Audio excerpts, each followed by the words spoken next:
오늘도 말씀과 기도로 이 자리에 오신 분들을 환영합니다. 신명기 1장 19절로 33절 말씀, 불신앙의 흔적들. 지금부터 본문을 읽겠습니다.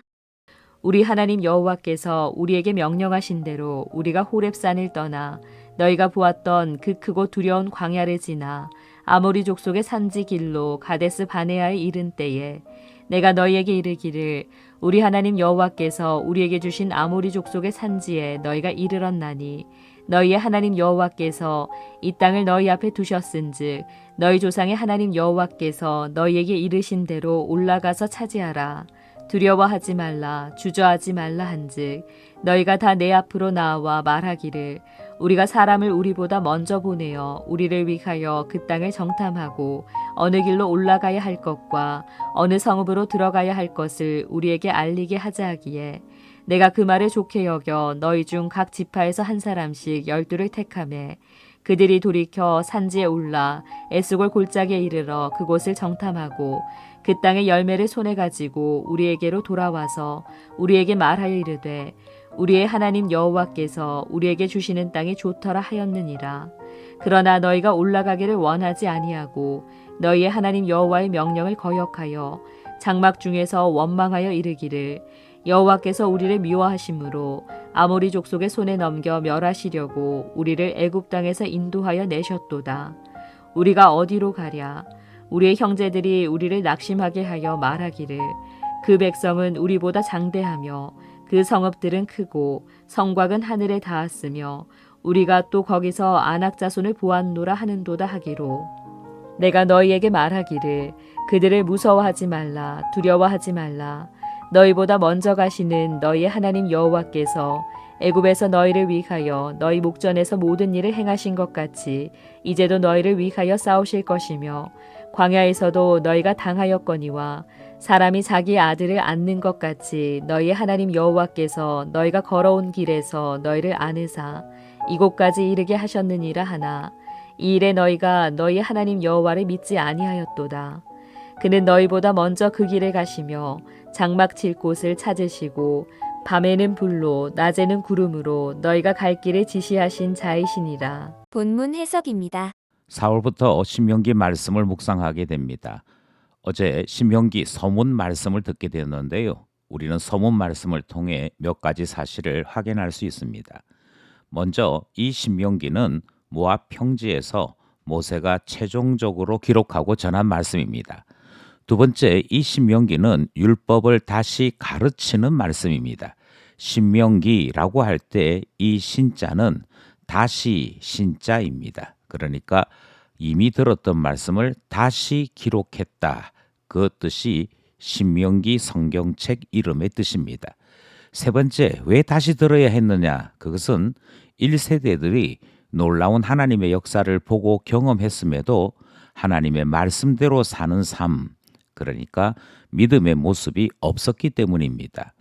네 번째로 1세대가 믿음대로 살지 못했다면 2세대도 얼마든지 같은 길을 걸을 수 있기에 마지막으로 모세는 신명기를 통해 1세대의 모습을 반추하여 2세대들에게 하나님 말씀대로 살아라 하는 교훈을 전하는 것이지요. 신명기에는 모세의 설교가 등장하는데요. 우리가 함께 나누고 있는 본문 말씀은 모세의 첫 번째 설교 본문에 해당됩니다. 1장 6절로부터 4장 43절까지가 첫 번째 설교인데 이 설교의 주제는 이스라엘 역사가 무엇인지를 말씀하는 내용입니다. 광야 이스라엘에게 가장 중요하고 반드시 기억해야 될 사건이 무엇인가 그렇게 물으면 모세는 가데스 바네아 사건이었다라고 말씀하는 것이지요.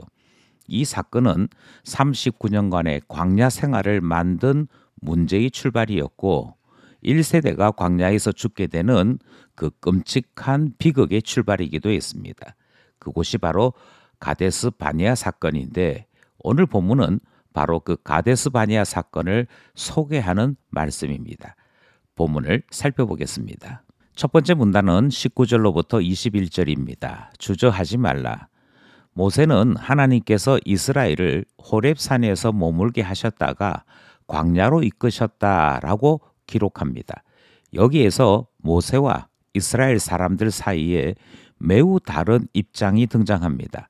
19절에서 모세는 우리가 호렙산을 떠나 너희가 보았던 그 크고 두려운 광야를 지나게 하셨다. 그렇게 말씀하지요.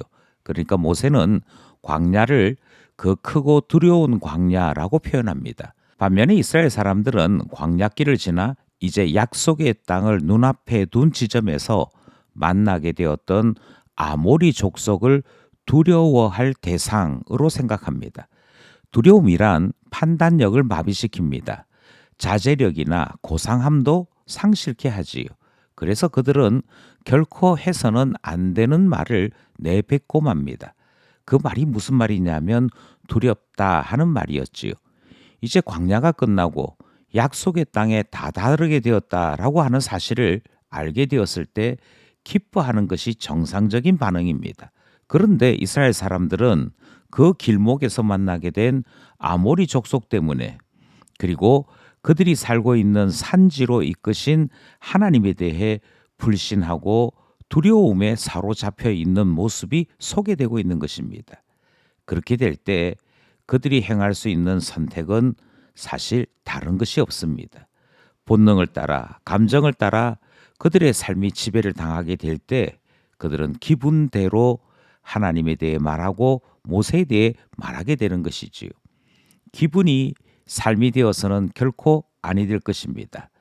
믿음대로 살아가는 사람들의 삶은 결코 기분대로 사는 인생이 아니기 때문이고 믿음대로 산다는 말은 지혜가 있어야 하고 기억함이 있어야 하고 하나님의 말씀에 확신을 가지고 머물러 있어야 함이 필요한 것인데 이스라엘 사람들에게는 그와 같은 모습이 없었더라. 그것을 소개하는 첫 번째 문단 말씀입니다. 둘째 문단은 22절로부터 28절입니다. 원망하여 두려워하는 이스라엘은 하나님의 약속을 불안함으로 대합니다. 그래서 제안하기를 먼저 사람을 보내어 그 땅을 정탐하자 하는 요구를 하지요. 이 요구에 모세는 선한 의도인 것으로 이해하고 받아들입니다. 그래서 한 지파에 한 사람씩 12명이 정탐을 했고 돌아와서 보고를 합니다. 그 땅의 열매를 가지고 와서는 두 가지 사실을 전달하는데요. 먼저는 하나님께서 말씀하신 대로 그 땅이 좋더라 하는 보고를 합니다. 그리고 난 다음에는 거기에는 거인족이 살고 있다. 아마도 그들은 우리를 벌레같이 볼 것이다 하는 말을 전달합니다. 두 개의 사실이 전달된 것인데 믿음으로 굳게 서지 못한 이들은 소위 현실을 주목해야 된다 하는 핑계로 하나님의 말씀을 거역하게 됩니다. 27절 말씀에 따르면 불안을 느끼는 사람들끼리 장막에 모여서 각자가 느꼈던 그 불안이 서로 소통되는 사이에 원망으로 커지게 되는 모습을 소개하고 있습니다. 원망이 커지게 되자 마침내 모세에게 대하여 거세게 일어나는 일이 소개되고 있고요. 여호와께서 우리를 미워하심으로 아모리 족속의 손에 넘겨 멸하시려고 우리를 애굽 땅에서 인도하여 내셨다라고 하는 말도 되지 아니하고 전혀 이해할 수 없는 말들을 내뱉게 되었다 하는 것이지요.